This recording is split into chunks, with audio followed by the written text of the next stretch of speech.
looking forward to this conversation. So thank you for joining us for the Latinx Library Workers Panel. This is a collaboration between Fresno State's Cross-Cultural and Gender Center, Latina programs. So I'm the coordinator for that. And then the Henry Madden Library, Diversity Committee, and Reforma del Valle Central. So I just kind of wanted to point out a few things. The meeting will be recorded. So if your cameras are on, that's totally cool, but just be aware that it will be a recording that will be shared post-event. So you don't want your pretty face on the video, make sure you turn your camera off. We ask that you keep your mics muted. We will have an opportunity for Q&A at the end, at which point you will be able to unmute and ask questions, but also feel free to ask questions in the chat box. So make sure you use the chat box if you have any questions, comments for our panelists, and we'll do our best to answer those throughout the panel discussion and at the end if we don't have time. So thank you all for being here again, and we will begin with the land acknowledgement. So the Fresno State campus sits in the midst of the San Joaquin Valley, a valley rich in the traditions and representation of Native American peoples and cultures. We are grateful to be in the traditional homelands of the Yokuts and Mono peoples, whose diverse tribal communities share stewardship over this land. So I'm going to go ahead and give a brief description of our panel, just so that you all have an idea of what we will be talking about today. So in recognition of Hispanic Heritage Month or Latinx Heritage Month, we wanted to discuss racial and ethnic diversity in the library field, intersectionality of the Latinx experience, and decolonizing academic and public spaces. So a common understanding of library work is focused on checking out books and shing loud patrons, but there's a lot more that goes on behind the scenes. So we hope that this discussion highlights some of the amazing work our panelists are doing in our Central Valley communities. And for the students attending, we hope it gives you an insight into how you may navigate your identities in your careers.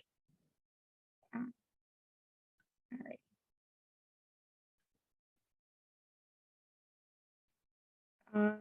Sorry, there's like a little message popped up on my screen. Okay, so we will be doing some introductions. So Dali Lopez is the Electronic Resource Library at Fresno State, and she's also the current president of Reforma del Valle Central. So Dali, if you want to take it away.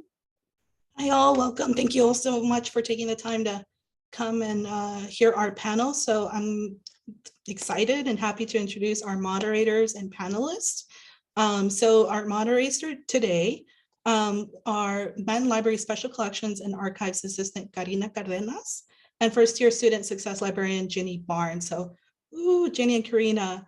And today's panelists include Faith Arredondo, the Collections and Technical Services Librarian for the Tulare County Library System. She has a passion for inclusion and accessibility for patrons and staff alike. Go Faith.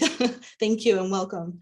Yvette Herrera is the Children's Service Coordinator of the Madera County Libraries. Yvette provides resources to children and families, creates and promotes programs like the Summer Reading Program, Lunch at the Library, and Story Times in both Spanish and English. Yvette also worked at CAPMC Head Start as a family advocate in Chowchilla and Fairmead. Yvette received her BA degree in Liberal Studies from Fresno State and recently got a master's degree in Library and Information Science from San Jose State University. Yvette grew up in Madera. Shout out to a fellow Maderan. Janet Rodriguez, who works as a library assistant at the Fresno County Public Library Central Branch. She's been working there for about 5 years. She's also in a group called SNAC, where they work on Spanish translations for library flyers and other materials. So welcome, Janet.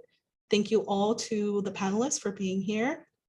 And I think Danielle, you already talked a little bit about some of the housekeeping, but just a reminder, any questions, feel free to put that in the chat box and we'll keep that in mind.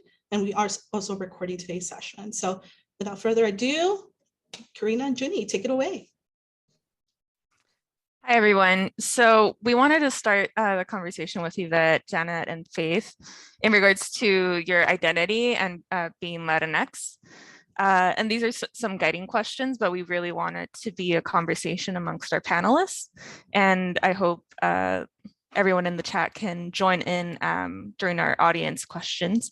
So first of all, how do you self-identify your race and or ethnicity, and what about you is not captured under the term Latinx? And anyone can start from here.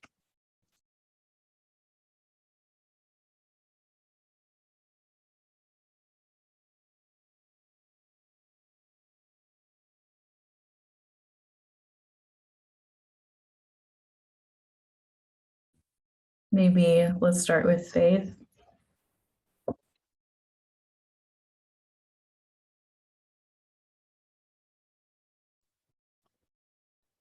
Okay, there we go. Sorry, we couldn't unmute ourselves. Hi, I'm Faith Arredondo. I identify as Mexican because I'm half Mexican. And the other part of my identity that's not captured under the Latinx is I'm also half Armenian. So those are how I identify. Hi, my name is Madera. So I identify myself as a Mexican American because my parents are from Mexico, but I was born here in California, in Fresno. But there's nothing really that hasn't been included. So that's pretty much it. Same here. Mexican or Mexican American, maybe Latina. It doesn't really, it's all good. But then again, my parents are indigenous. They're from the state of Oaxaca. So I do kind of consider myself a little bit, even though people may say no, but I include it there anyways.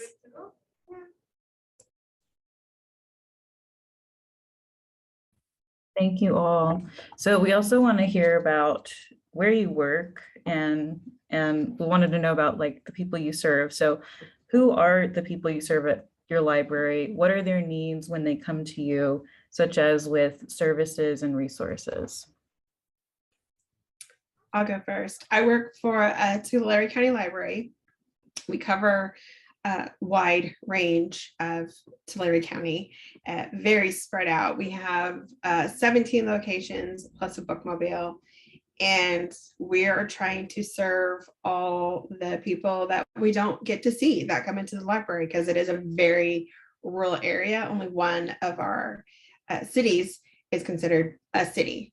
All our other branches are in little areas. A lot of them are in what's called census designated areas. The history of a lot of those towns dates back to like Jim Crow era stuff. So we just got a bookmobile so we can go out and bring the library to them. So it's not a traditional bookmobile. We actually bring books and we just roll them out on carts and people can browse just like they would in a library. We just started rolling it out a couple of months ago, so we're still figuring things out. But yeah, that we're trying to reach the people that are not in our library to let them know that we are there for them. I can go next. So I work at the Madera County Library. There is former branches, Norfolk, Chowchilla, Madera Ranchos, and Oakers branches too as well. I serve the children. I'm in the children's services here in Madera. So I serve families, kids, teens, you name it. And the needs that we have here is Spanish. We have about 50% of the population here in Madera, they all speak Spanish. Within the 50% population, Hispanic or Latino, there is a small group that is Mixteco. And besides Mixteco, there's other ones like Triqui, and there's much more that I can't even name them, but that's who we serve here. We are getting ready to roll out our bookmobile, our first bookmobile here in Madera County. So I think it's gonna be rolling out maybe next month. So we're gonna try to reach those families and teens, children's that we have not reached because Madera is really big and rural, and we're trying to reach the little community of La Vina, Eastern Arcola, Raymond, you know, the mountain areas, Norfolk, Oakers, all of those areas. Nice. I think that's one of the best parts of the library. We serve a variety of different people, different backgrounds, and yeah, I work here at the Fresno County Library in Fresno. So we do have a lot of different people, different races, different socioeconomic backgrounds, everyone's different. So, and it can vary. In 1 hour, you can help one person, and then another hour, you can help someone else, and they're all different. It's nice. Yvette and Faith, can you kind of speak more on your bookmobile project? Because you said it was based off of grant work. So can you just kind of flesh out how you even developed that idea? We had 2 grants. We got 1 grant for the vehicle, which we did over a year and a half ago. And then we got another grant to get stuff for the inside. So the only reason we were able to get a bookmobile was because of grant money, LSTA grant money. The vehicle itself was like over $100,000 for a van. And then we had to get a wrap put on it, which was designed by a staff member. And that was another, like, I think $30,000. So we wouldn't have been able to do it without the grant work, because we had 2 bookmobiles in the past that just stopped running. So it was really important for us to get something that was, you know, good, you know, better for the environment. So it costs a little bit more money, and not to be just a traditional bookmobile, because that also costs a lot of money. So we call it the bookmobile / pop-up. So we can change out a lot of the items that we have. So like yesterday, they went to Traverse School. So they loaded it up with a lot of kids' books, and they took some adult books too, just in case. And of course, someone came, so they had books for the parents of the kids. So, and then when we go up to say Badger, we take a lot of adult books because they go to a senior center in there, but we also have a lot of Spanish books. We'll start to roll out programming when we start to go out. Right now, we're just focused on getting them library cards and letting them check out books, but all of it was supported with grant money and our own funding to buy materials like the books and stuff, but all the technology and stuff was through grants.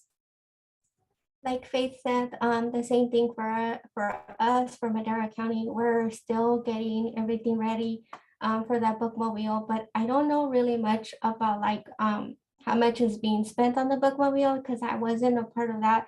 What I am a part of is getting the children's collection, putting it together, like what books, you know, what do we need for the kids and the families. So that's what I'm working on right now. But like Faith said, it's not just going to be a traditional bookmobile.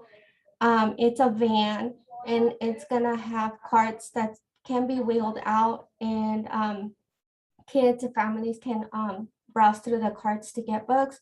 I am trying to get, you know, Spanish books, you know, books for families, children's, as much as I can to get in there. We're gonna have a cry cut, because we're trying to get things like activities for the kids to do, and even families. So it's gonna be a pop-up too. Next month, we are hoping to get it ready so that way we can do programming, our backpack literacy program with our little ones, ages 4 to 5 years old.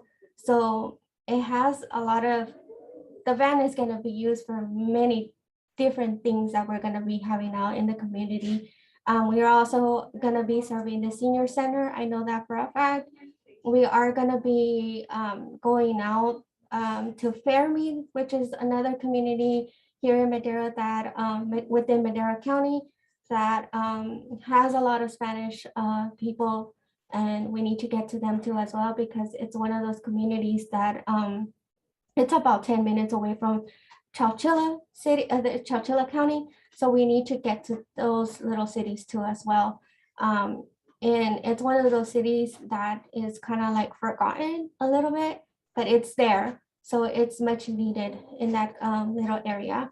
But that's pretty much it, what we have going on for the bookmobile. We're just very excited because without the grants, like Faith said, we wouldn't be able to have this bookmobile for Madera, and Madera does need it, and we're just excited to have it.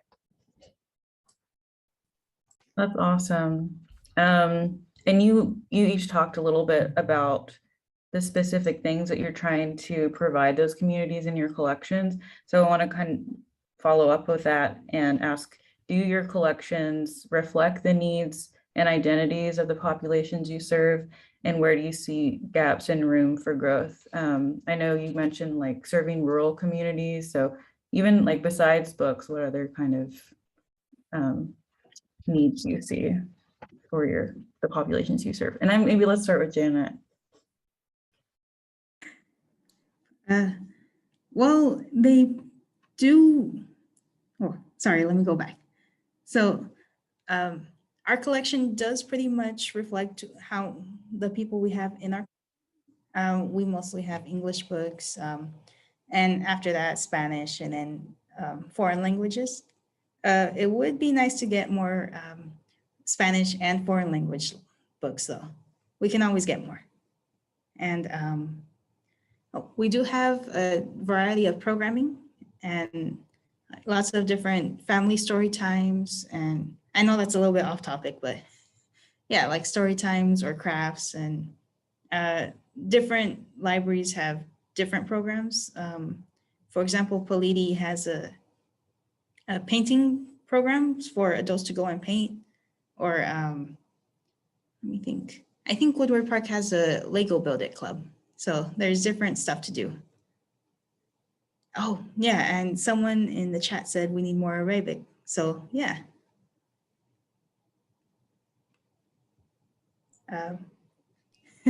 If anyone else would like to speak. For our library in Madera, yeah, it does reflect, our collection does reflect our community. We do have, books for children in Spanish, for adults as well. And I have recently added some books for families who speak Punjabi, because I've been noticing that here in Madera there is like a small community that speak Punjabi. So I know I have a family with 2 little kids who speak Arabic, and the mom's donating books in Arabic. So we've been adding things for their culture. And when it comes to buying books, I also think of them and try to add books for them too as well, because it's nice to have a book that reflects them, their culture. The same way it reflects us as Latinos, Hispanic, Mexican American. So it's important for that. So I'm taking those into consideration when I'm ordering books. Of course, there's always room for improvements. I'm really, when it comes to what can I improve, I'm very harsh on myself. So I feel like I still need to add more books, for our Spanish speaking community, not only for them, but also, I forgot to mention, I do know American Sign Language, and I do come across some families who need translation, or, somebody to talk to them, communicate with them. So I try to think of them too as well, But like I said, that's pretty much it that I have to say. If I could add to that, I'm pretty proud of how many more diverse children's books we're getting. I see a lot of them that are more inclusive and that deal with more diversity. So I just wanted to add that in. We also, I'm in charge of the collection, so I get to oversee all of it for all our locations and the bookmobile. So, I just gave them a directive recently to say, half your card has to be representative of your community, or I'm going to send it back, because we're ignoring, if you can buy a book about a little bear at a picnic, you can find one about, a Latinx kid, a Black kid, a Bujami family, everything. So, and they've been doing it. But when we started buying for the bookmobile, we absolutely made sure the books were our own voices. They reflected the communities that we knew we were going out to. Really, I mean, it takes me a while to do collection development because I do my research. I don't just buy something. I make sure that that person can tell that story because I want it to be authentic. And I want these kids to be representative. I got to go out on a visit and I saw the books that the kids checked out. And yeah, they wanted the Barbie books too. That's fine. But a lot of them did check out books that represented them. So we buy the popular stuff and we also mix in a lot of other materials that are own voices and representative. And, we reach out to, because Tulare County is weird because it's like Tulare County, but Porterville and the city of Tulare are their own. So we work with them obviously, but like we reached out to the Tule River tribe recently to partnership with them, and we asked them to read We Are the Water Protectors, and they didn't have a copy, so I bought them copies and we're going to give them to them to make sure that they have books, because we want to support, and they're part of our community too, so we really want to support them too. So that's what we're trying to do. We're trying to let everyone know we're there for them, we love them, we want them to come out. So we have a really good comment in the chat. It says that's an issue we have at our library, stories by 4 of the people in their own voices. So yeah, and we do have a question by Mariella that does ask, how does reference work on the bookmobile differ from in person at the desk, and how do you adjust? That I wouldn't know how to answer yet, just because our bookmobile hasn't started. But once the bookmobile, is rolling out in the community, I will get a better idea of how, I can adjust to the bookmobile when it comes to reference questions versus in person. But I will take that into consideration. We send out at least 2 people. Yesterday we sent 3, but every time we send someone, they can do all jobs. So they've been trained to do circulation, which is create all the cards, check things out, and they also know how to do reference work because we've trained them on reference. So we do both. Yesterday 2 librarians went out and a library service specialist, which she's also in library school. So we send as many people out as we can, but we train everybody. All our library assistants, our library service specialists, and reference librarians are all trained on how to do that work, because a lot of them do work by themselves in the branches. So we hold, trainings for them. We have them, we hold trainings on, how to ask questions. If they get stumped, they just call in. But we have computers out there for the staff to, do reference on the spot. Thank you both. I am going to add that for the bookmobile for Madera, the staff people that are going to be going out to the communities, they are knowledgeable on reference questions. They know how to do how to do a card, create a card. So they're all pretty knowledgeable. And with the bookmobile, it's also going to have at least one staff member who speaks Spanish and English when it's going to the communities where the Spanish is needed. So we thought about that with our bookmobile.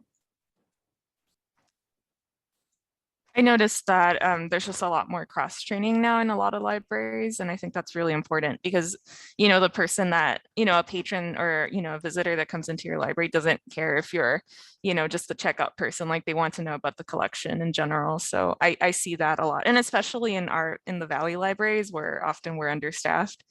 And yeah, so I think it's very fascinating. I kind of wanted to get your feedback on, have you gotten any, I know like this for Yvette, her bookmobile isn't launched yet, but do you ever get feedback like just in your day-to-day from patrons visiting your library, and like how do they feel about the collection? Like what is they're missing, or what do they like?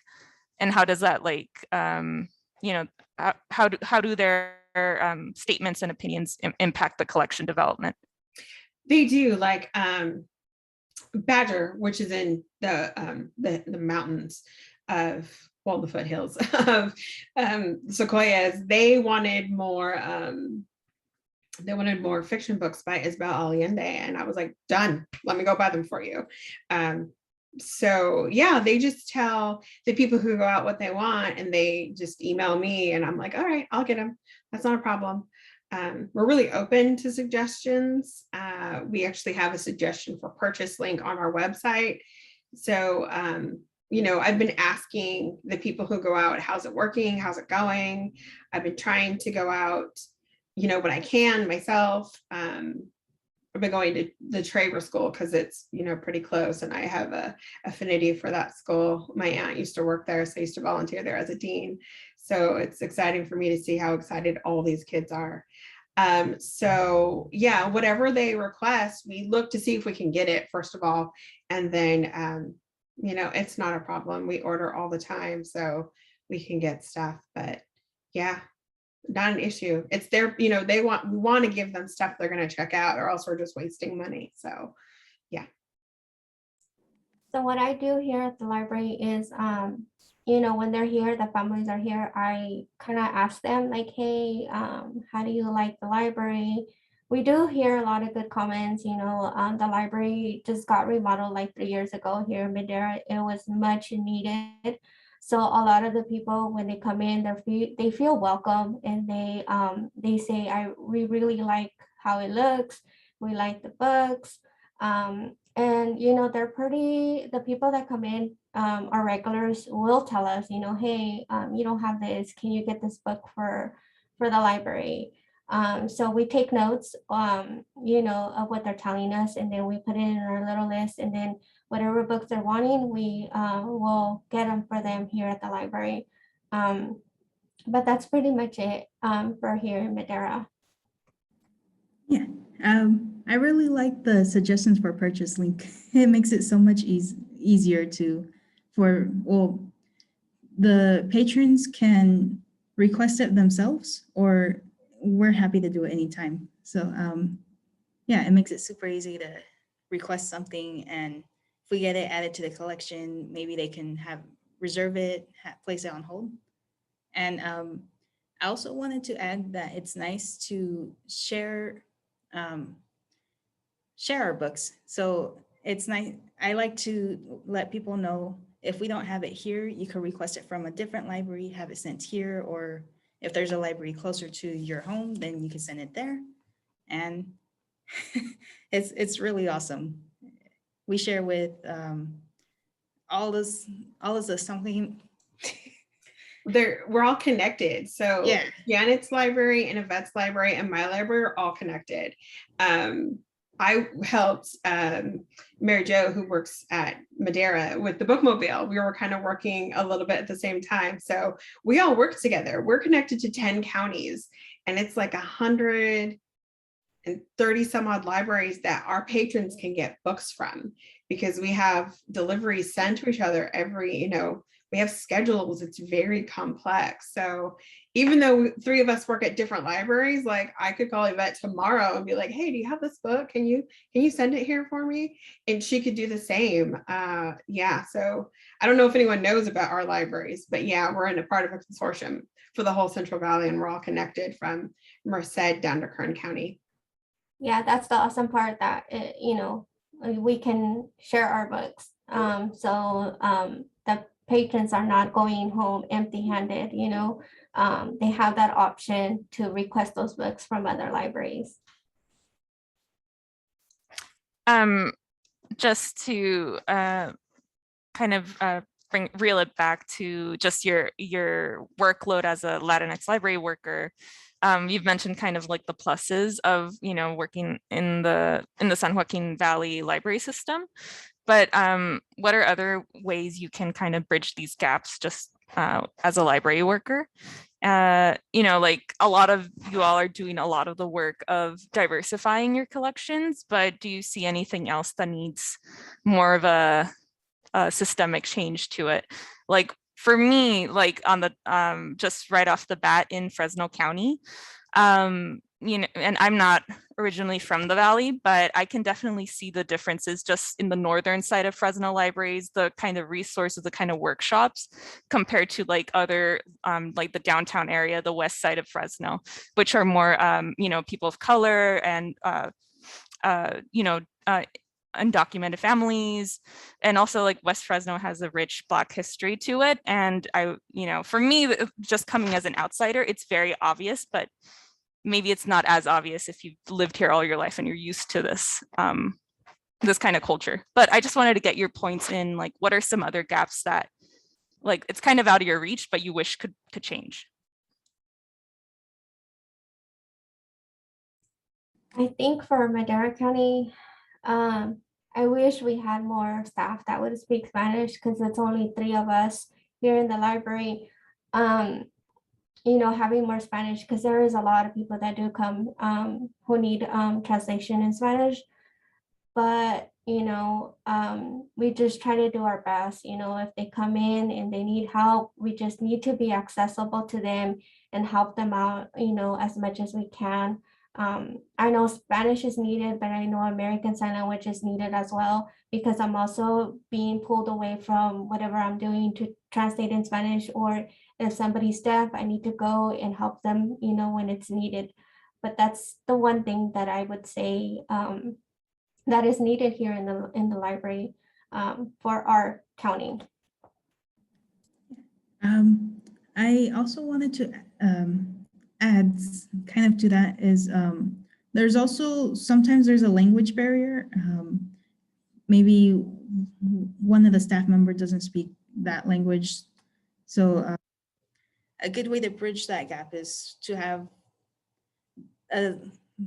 sorry, let me go back. So there's a language barrier and you walk into a library, you see, oh, everyone's speaking English. I don't know who to talk to. It's nice. It's a relief to see that the staff member speaks your language. So yeah, that's all that I wanted to add. For us, you know, we do have the problem with the language barrier at some point. We have a lot of people on staff who speak Spanish, but not at every location that they need to be at. And you know, we just did a recruitment for librarians and I saw who applied, and there's not a lot of people of color applying for our jobs. They just want to go elsewhere. So I've been trying to help grow our own with our Spanish speaking staff and encouraging them and, you know, letting them know what they can do with the library, how we want them, you know, if they want to go to library school, we'll support them. And that's not to say that our other staff isn't capable, but, you know, our staff is pretty inclusive, but not at the professional level of like librarians, quote unquote, librarianship. And so that's something that I'm trying to work on. I really want to encourage those on staff who are going to school that they can do this, that they have our support. You know, we let them know about scholarships, but you know, it's an expense that not everyone can afford. So I'm always trying to advocate to get a Spanish speaker in every single library. You know, anytime we know someone speaks another language, we ask our county if they can get bilingual pay for whatever language they speak, because, you know, they're using those skills, they should get paid for them. But our county only tests for certain things. So that's another fight that I have, because we have someone on staff who speaks Mandarin and she can't get bilingual pay because that's not a test they allow. But, you know, I thought that was weird too. But, you know, oh my gosh, you don't get bilingual pay? That's sad. We advocate for it. Really? No. Oh yeah, I'm like, you guys do it. We make sure our staff gets bilingual pay because we, you know, we call on them a lot. But yeah, I'm trying to advocate our staff to grow our own. We also have this level of a library service specialist where people who just have an AA degree can actually work in that, and it's a higher level. So even if they don't want to go to library school, they can get paid for doing library work. And that kind of goes off to our next section, which is in regards to just like the profession in general. Faith kind of mentioned how there is a gap because, you know, we want to see more BIPOC professionals specifically in the Valley, but what are we doing to, you know, to recruit them? Like what is being done to do that? Also, there's a lot of socioeconomic factors involved, which Faith mentioned is like, it's expensive. And, you know, rent keeps on getting higher. And, you know, the Valley in general has been definitely impacted by these rent increases the most. So just kind of going back to just kind of the master's program in librarianship. So do you think it's necessary to have an MLIS, which is a master's in library and informational sciences, in your day-to-day work in your libraries? And what inequities do you find arise from this requirement? I mean, I don't, but my county does. We have to go by their hiring practices. So I can't just move people where I want them to. I really wish I could, but we have to go by, you know, HR policy. But, you know, whenever I know I'm on the hiring, like the recruitment we just had, I'll be on the hiring because they'll be my employees. So I do have a lot. I usually help out with library assistants too. So I do get to have a say in who we hire. But every time I get it, I try to spread it far and wide. And, you know, I think a lot of the factors is being a rural area. Some people hold it against us because they have preconceived notions of what they think rural libraries are, without thinking about the people they could potentially help. Like I grew up here, you know, I've been other places, but I've come back to help, you know, the people I grew up with. I have to help my counties, but it's just trying to recruit from outside areas. It's hard because they, you know, I did see someone say, well, I don't want to work for a rural area. They're too conservative. And I'm like, but you're putting the people that we're trying to help at a disadvantage by just making a statement that way. So it's just, you know, you always say, you know, if you have any questions, you know, ask me. I'll be happy to, you know, tell you what we do, how we work, but none of them really reach out. But so that's why we're trying to encourage staff that may show, you know, that may show an interest. You know, you can do this. You know, I let them know that I went to grad school 100% completely online. You know, and I didn't go to San Jose State. I went to University of Wisconsin because I did not want to do the portfolio. I just took a test because I didn't want to do yet another master's thesis type thing. So a few of my coworkers have gone to the library school that I went to, but it's just encouraging them and answering their questions and talking to them about it. So yeah, that's it. I have to agree with Faith too. It's just what the county, you know, their protocols, how they do, you know, the hiring here. But I don't think you really need to go to school. I mean, I did go to school. I did do my master's in library and science in San Jose State because you know, I love working with the kids, and you know, I wanted to be a children's librarian. It's funny that this is my second time coming back to the library because in 2003 to 2009, I worked here at the library, but I was just an extra help. You know, I was just doing story time, shelving books, helping where it was needed. And I loved what I did here, but I didn't have that support from, you know, the librarian or supervisor at that time, you know, to let me know that you can go to school to, you know, you can become a children's librarian. I didn't know none of that. So, you know, I did my bachelor's degrees at Fresno State to be a teacher, and I finished it. And then I went into social working to be a social worker for the Head Start for another 6 years. Then I applied again to come back to the Madera library, and I got hired, and here I am now 6 years after that.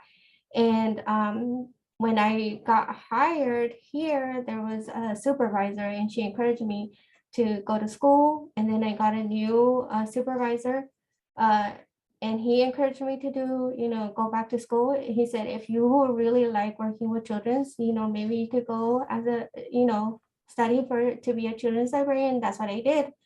And then I got my degree, but, I was already doing the job, without the certificate, without the master's, and I was doing, the work. And that's pretty much, where I'm at right now. But I love what I do, working with the kids, the families, the children's. It's just fun. Yeah. Thankfully, as a library assistant, I don't need a MLIS to do the work. And nice thing is that I can actually learn while I'm on the job. So I don't feel it's totally necessary. It does help though, if you, because you do learn more about different procedures, different processes to do things. But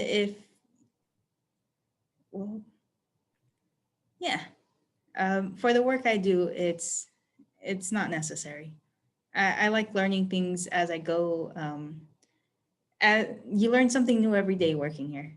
So I'd like to kind of follow up with some of like the barriers to becoming a librarian, which is like you all mentioned how you're already kind of doing that work. You're all librarians, but like the barrier is like, why is one person paid more than the other? So how have you approached conversations or with your colleagues or administration about making improvements such as that in your library and like other challenges that you've experienced entering the field? We have a different position. It's called a library service specialist. So it's a higher level than a library assistant, but almost on par with our librarian 1-2s. So it's for the people who want more responsibility, so we can pay them for that. They don't need to have a library and they don't have to have an MLIS to be in that job classification. And we have levels 1, 2, and 3. We have someone in the 3 position who isn't a librarian, but she has the most knowledge out of everyone. She's worked for the library for over 20 years. When she retires, we'll be very, very sad. And she is a woman of color. And, we made sure that she got paid because we knew she was valuable. So we're trying to do that. We're trying to get people. We do encourage everyone who wants to be, who wants to get more experience and get paid. We do always, anytime we have recruitment, we tell everyone, we tell all our staff, we ask them to let them know. I mean, I know going to school is cost prohibitive. I know that. So we're trying to do stuff where we can reward them when we can. I know it's a system that I have no say in. Like I said, we just had a recruitment and, we've had someone who worked for the library for 5 years who didn't get a top level because she only had her library degree for a year, but she's worked for us for 5. So lots of red tape sometimes, but that's why I always try to encourage people internally, be like, oh yeah, you're interested in that? Well, let me see what I can do. So I think staff has learned to come talk to me and I'll figure out how to help them. Yeah. Oh, sorry, go ahead. Our library, I know that if there's an open position, I know that our staff members will encourage them to apply because it's open for anybody, when it's open. But we do encourage, now that I've finished my MLIS, I do encourage the staff members, if they want to go into librarian, working in the library, I do encourage them to go to school, to get their MLIS if they want to. And even for our volunteers or teams that are volunteering here at the library, if I see them that they have like a little spark in their eye that they're interested in working in the library, I let them know, that what I do as a children's services, you can learn, at school. And they're like, really? I go, yeah, if you have any questions, I'll be more than happy to help you guys or guide you guys, in a direction that you can get the full the full benefit. So that's what we do here. I was just going to mention that a lot of us, I mean, based off of what you all were discussing, is we get into the field because of mentorships, like literally intentional relationships. And that's obviously not going to change the problem with not enough BIPOC representation in the libraries. But it's very nice to have those kinds of relationships, but like, it's still a lot of burden on those people, right? Like they don't have to do that. They're not getting paid extra to, to get you a degree. And then there's still a lot of obstacles involved in the system. But I mean, things are changing little by little, but it's still slow progress, in my opinion. Kind of going on that, like inequity and whatnot. We have another question in regards to, like, do you find resistance in just kind of providing these equitable services and resources for your patrons and just like library staff in general? So like, for example, an increased budget for diversity and inclusivity, like programming, more staffing, which is, shocking. Staff, we need staffs to run a library, educational trainings, etc. So have you ever gotten pushback in regards to like systemically changing the library? Yeah, so go ahead. I have not. I will say the stuff that I do now, I didn't do when I started at the library because I had different bosses. I have a different boss now who understands and lets me sign up and take classes that I want that deal with how to be more inclusive and accessible to. We don't talk about accessibility enough for people who are disabled, who are deaf, who are blind. We don't talk about them enough too. So that's why I always say accessible and inclusive are my two words. I would love to have social workers in the library. We really, really, really need them. Yesterday I was on the reference desk and I could hear a man off to the side just having trouble. He just was having an issue and, we didn't really kick him out, but we had to let him know that he needed to just be quiet. He had to stop cursing. But he really could have used the help of a social worker, of some mental health professional to talk to him, because a lot of them come to the library because we welcome them. We do not kick them out unless they are disruptive and have or broken the rules. But I don't think people realize how much libraries are, a collection of everyone. We have homeless people outside. Some of our patrons complain, we're like, they're people, they can be there. They're not harming you. Just because you don't want to see them, it doesn't mean they're not people. So we treat everyone as humans, with kindness, with empathy, because you don't know their stories. We went through customer service training and, as hard as it is, sometimes you have to shake off your bad day because you don't know what type of day that person's having. And I kind of take that into consideration. So even though someone's mad at me, I just smile and nod because I don't know what happened to them. And I'm not going to help their day by being snarky or rude to them. So, and that's kind of how I approach everyone in the library. But yeah, we're part of the community. We're part of, the system. We welcome everyone. We're a safe place for everyone.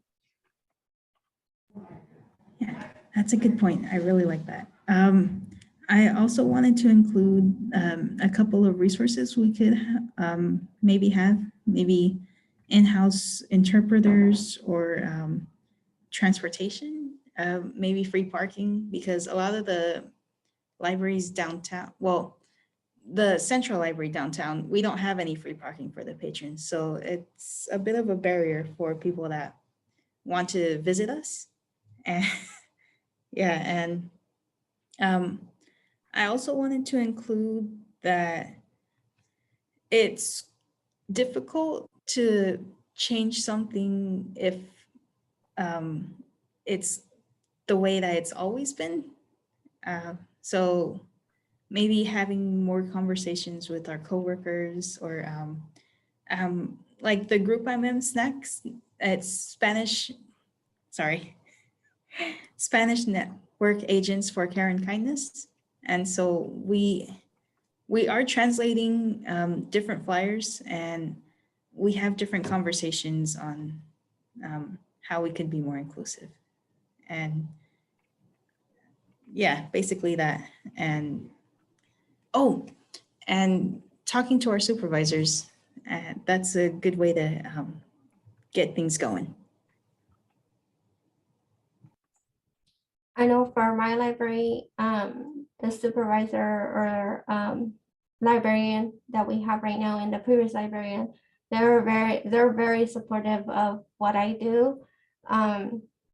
So they're always they're always looking out for any workshops or trainings that I can take that can benefit me to be a better children's services. So they're always recommending me like grants that I can apply, or fellowships or cohorts that I can attend. Right now I'm doing a cohort for building equity based during your summer program, and it's a cohort through the whole state of California. So I'm working with that group right now. And I'm also working on another cohort for AIMS STEAM programs here in the library. So as well as the lunch at the library, which is a very popular program here that is needed, I think, just in the Central Valley. And so I'm part of those. So I'm very grateful that they're always watching after great opportunities that I can take and that I can learn more to be like a better leader here in the library too as well. And I'm grateful for those things. All right, so we're almost at the hour, and kind of talking about those barriers you've mentioned, the red tape and everything. What would your dream library look like? And then after this question, we'll go to the audience questions. Well, my dream library, it's nice to dream big. I think that my dream library would be something similar to what either San Mateo Library has or San Francisco Library has, just because here in Madera, we don't have like a museum. Well, we do have a museum, but it's not even opened every day or every year. So it's kind of hard. We're limited to a lot of things. A lot of the community needs programs, activities that are free, that the families and children are not going to be charged. So they're always looking for things here at the library. So I would like to have something like that where I can have like a museum next to me, or a STEAM, a makerspace, just somewhere where I can have like a bigger place for the kids. That's all I want. Mine would have a cafeteria, so anyone that could be run by a local business. So people with food insecurities can come eat 3 meals a day. We are also participate in summer lunch at the libraries. We've been going out to the schools instead, giving them stuff, but cafe, tons and tons of outlets for charging, their phones, computers, books. It would just be a big community center. What we have now is good, but our building was renovated in 2008, and you can tell it's already outdated. 2008 doesn't seem that long ago, but it does. Lots of things, something that's easy for us to keep up with, the demands. We have a lot of dead space, and it would be great to use that. More seating that can be 6 feet apart, especially, but summer food for the kids and the homeless population. There's a mission across the street, and they would come and give the people inside that would stay at the mission lunches. So yeah, so, you know, just a space for everyone, like a space in the library for everyone, for teens, for children, for adults, for, you know, big community rooms, study rooms, you know, things like that. But I definitely want a food place there for people. Yeah, and my ideal library would be one that would be an open air library. So like big gardens or big grass, lots of space. So basically combining everything together like a community library with different community, what's the word? A giant community center with a library and everything in it. Kind of like a mall. I You would don't say have that's like any needed, limits. you know, especially in really small communities like, you know, really rural like Orange Cove or Porterville, where the library is basically the community center. That's where all the gatherings are made because there's no other space. So, you know, some people don't even have a choice in creating their library into a community center. It's just kind of taken by the people, like this is our space, which is great. I think we can move on to any questions. So I did see one early on, and this was in reference to the bookmobile. So how does reference work on the bookmobile differ from in person at the desk, and how do you adjust? I think didn't we take that one? Okay. Oh, there was one from William about like financial legal help. Let me find it. So how can librarians help folks with legal needs? We have a database that has legal documents on it. I don't know what it's called, but if you have a library card, you can access this database at any of our 10 libraries. It doesn't matter. So it has legal documents on it. We also refer people to the local library, that local law library that we have. We look at, especially for taxes, I think I saw that. We always look for the people who are volunteering to do taxes, VITA. We send a lot of people to VITA.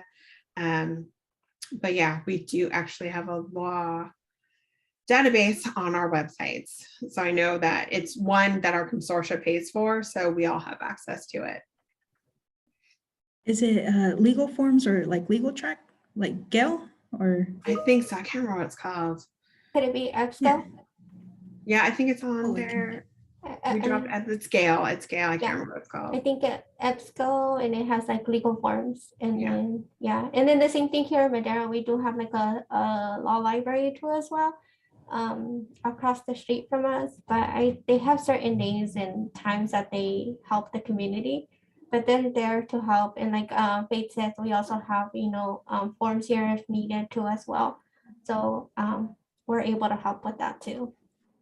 Yeah, we used to bring people in. I saw that question, but with COVID, we don't do that right now because we're still under strict COVID. We're under our library COVID protocols because we have a lot of children in who can't get vaccinated. So we're still kind of adhering pretty strictly. Yeah, if I could add to that, I like to direct people to either the law library or like the Central California Legal Services. And or if they know the form numbers, then we could look it up and print it for them. I was going to mention that in regards to legal services, sometimes it ranges, sometimes it can be as simple as like, I just need help filling out a form that, someone mentioned in the chat, so more info on law resources, that's great. And I think I agree with William. He was mentioning like bringing in people because these are a lot of great database resources, which librarians are very good at, is LibGuides and providing resources. But I think the people aspect needs to be incorporated more, especially with more sensitive issues. I mean, I know Reforma does a lot of work with a lot of the undocumented kids in the Valley. But again, this is very like sensitive, so it's kept within Reforma's networks. So, you know, and Dolly can speak on Reforma. A few of us are Reforma members, but there's a few events here and there where, you know, book giving events that are run or fundraisers. But again, this is kind of has to be done on the down low because we're dealing with minors. So we're not necessarily putting it out there. Yeah, I think it's also like it makes it the job of a librarian or library workers unsustainable if, you know, you're doing legal work and you're doing social work and you're, you know, serving the public through reference and collections. You know, it would be great to have more money allocated to those kinds of services, or just like connect to them, you know. Any more questions from the audience? There was one question that I wanted to get back is, are there any concerted efforts to recruit librarians and staff of color at any of these libraries? And, you know, hiring committees will usually reflect their own, you know, identities. I think for our library, yeah, they're pretty open about hiring people of color or different languages. We're pretty open. I know that, you know, it's a need here to have, you know, different cultures, different backgrounds. So we're open to that. All we can do is put it out there. You know, we can't make people apply. That's one of the things that we've been finding. Actually, this last recruitment is the biggest response we ever received. So people are out there looking, but I try. You know, we don't do it based on what they mark on the box, but you know, they definitely get my attention when they walk in the door. I'm always rooting for them. I root for everyone, but I always root for everyone. Yeah, I just wanted to add, I guess the best thing to do is just keep checking. Well, if like to apply to any county job, you have to apply on the website. Usually just Google searching and then Fresno County jobs. Usually it's the first or the second link. And yeah, every so often there's job postings, and after that there's the tests and the interviews. Yeah.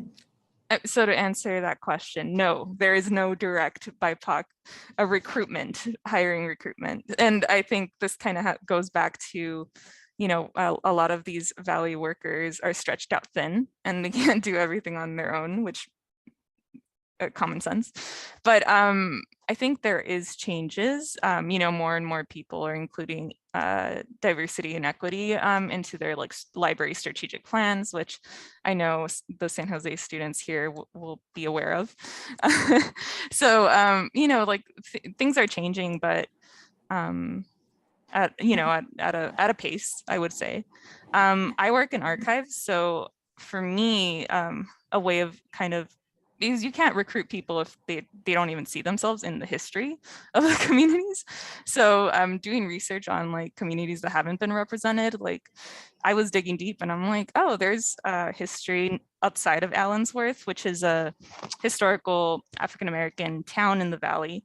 But there was others, you know, there's like Fermi, Dos South Palos. So I'm doing work on that, but I think we need to do more of an effort to like the Valley has more than just the agricultural narrative of history. There's more to it and it's not being shown. I also wanted to say something nice. So I love my coworkers. We're a diverse group. I have a Black coworker. I have a Sikh coworker. I have a Filipino coworker. So there is diversity there. Yeah. That's why I tell my staff at the Visalia branch where I work, you know, we have also a history room. I'm like, let's not keep it so white, guys. Come on. There are other people that built up this area that were here before anyone else. this was Mexico not that long ago in regards to history. Let's focus on that. So yeah, I try to make them, not make them. I ask them to be more intentional in what they do. Don't just do a bear craft to do a bear craft. Like, what's the point of it? So they have started to do it. It's been great. And if they have questions, they ask me questions. We just did a Harvest Moon story time, and we asked our coworker, who happens to be Asian American, how did, is this okay? Which story should we tell? And she, was all over it. She let us know. It's not Chinese New Year, it's Asian New Year. A lot of people get that mixed up. So we're learning a lot from each other, because we do have a pretty inclusive staff all around. We just, like I said, we need more at the professional level. So that's what I'm trying to do. I wanted to mention Sandra Valderrama's comment. And Sandra, if you're not aware, a lot of people in the Valley are very aware of her. She's one of the most important people in Reforma in the Valley. She mentioned that I used to help libraries recruit diverse applicants. It's important for the library to think about what it can offer: staff development, bilingual pay, which was mentioned, and what the region can offer. So you have to prove yourself in some way, right? So I totally agree.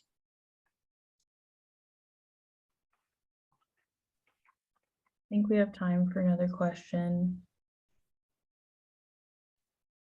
And I can think of one if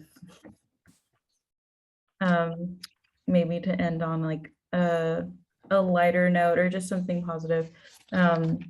If you have a favorite project that you're proud of, or a moment in the library that that touched you. I have a story that was related to me yesterday, actually. I sent one of my staff out to help out at Traver School with their library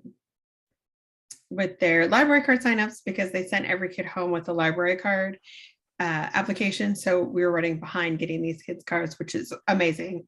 So they were there in the afternoon, and we just go to the school, but yeah, they have their own little library in Traver. They're great. And so they were there after school, and this dad came up who didn't speak English very well, but he was just there to get a card for his child. And my coworker was like, no, you can get one. We actually have books for you right here. And he peeked over, saw the books, and his eyes got really wide, and he signed up for a library card on the spot, because he knew that we're going to bring books for him to check out. So that's my fun. Yeah, I know Matt Herrera. He works in our Springville library. I just saw that. So yeah, that's my good story of the week. A couple of weeks ago, we had a Black woman call in and ask if we had African-American critical theory books. And I happened to be telecommuting that day. So my, coworkers are texting me and, on Teams, and I came up with a list of books that I had read that I knew were good. And when the woman came in, she was pleasantly surprised that we had any at all, and that we had so many. And she's like, I hadn't been in here in 10 years, but I can see there's a difference in who's buying the books and the materials. And I was like, oh, that's me. I feel so good, because that's what I do. I research all the books. I make sure we get stuff. If people are mad about it, I buy the other books that other people like me don't like, but I buy it all. So those are my two good stories. And our bookmobile. I love the bookmobile, the pop-up. It's so fun. But I'm jealous you guys get to start all over again. It's so fun. Thanks, Faye. I'll let you know how it goes. So I'm really excited. I have two stories. I have one, the background literacy, which I talked about a little bit a while ago. So that's the program that we partner up with First Five, and it's to empower the parents to be their kids' first teacher. So it's for little ones ages 4 and 5 who are not in a Head Start or preschool setting. And this is our second time doing it. We're going to be starting next month. We started last year with the COVID. We were hesitant about how it was going to do, but we changed gears right away. It was supposed to be in-person programming, but that didn't happen. So we moved it to Google Classrooms. And we had a goal of getting 120 kids. We didn't get the 120 kids, but we got 65 kids online. So which is really, really nice. And I am very happy with the outcome. We are going to do it again, like I said, in October. We're going to be doing one online with 20 kids, and then 12 in person in Spanish, which I'll be doing that part. And I'll have 12 kids, and in English, we'll have 12 kids as well. And my second story is the bookmobile, which we've been talking about a lot. Just getting ready for that collection and having that bookmobile going around Madera. So that's very exciting. And we're proud that we have a bookmobile and that we can show it off and get it around Madera.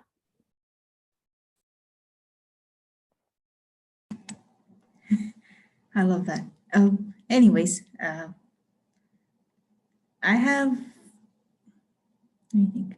Oh, one of the biggest things I'm proud of is showing people how to use the computers. So if they come in, they don't know how to use it, then I just show them, you click on this link or you move the mouse like this. And it's nice when they get it and they're able to do it on their own. And I also like to show people how many resources the library has. Sometimes they don't know we have online resources that you can access from our website, or yeah. It's nice helping people and helping them learn to help themselves. And the library is awesome. Yeah, empowering the community. That's awesome. Do we want to wrap it up? Do we have one more question? We have a couple minutes. Well, I'd just like to say thank you to all our panelists for participating and for everyone who attended, and everyone who helped organize as well. This was really fun putting this together. Thank you for asking. You should reach out to Elena, my coworker, who is planning a great story time in a few weeks. She does, but put the link, Elena, so everyone can come to our story time. I think maybe when we send out the recording, we can send our emails out to folks. Yeah. So that way it doesn't get just lost in the chat. So Yeah, we'll work on that. I would love to talk to anyone who wants to chat. Encourage more people. Thank you for having us. And then if you're in Madera, come to our story time. We're starting in the beginning of October. If you have those little ones, I'll be doing the story time. Nice. Thank you. And hope everyone has a good day. Thanks for coming. Use the library.